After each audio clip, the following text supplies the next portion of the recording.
என் பேர் தமிழன். நான் இந்த ஸ்கூலில் தான் படிக்கிறேன். என்னை வந்து மிஸ்ஸுங்கெல்லாம் வந்து ஒரு கலை திருவிழா வந்தது. கலை திருவிழா வந்தது பறை வாசித்தலில் நான் சேர்ந்துருந்தேன்.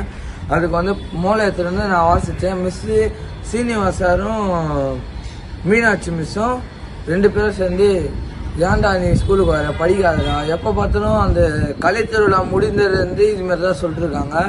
அப்புறம் நான் ஸ்கூலுக்கு போனால் கிளாஸில் சேர்க்கறது இல்லை, சட்டையை அவுத்து செக் பண்ணுறாங்க, ஏதோ பண்ணுறாங்க. அவங்க அசிசமாக வேறு பேசுகிறாங்க. அவங்க அப்பா செய்கிற வேலைக்கு போடா. அதை எங்கள் அப்பா வந்து மயானத்தில் ஒர்க் பண்ணுறாரு.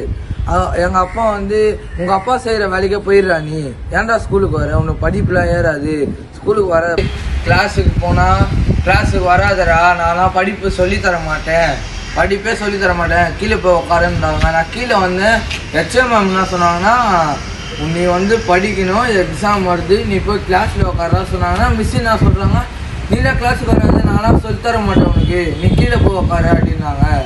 அதுக்கப்புறம் இது வேறு சொன்னாங்க.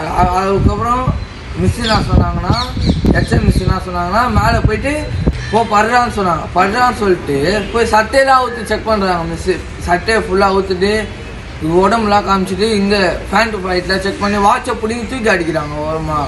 அப்புறம் அடிக்கிறாங்கண்ணே.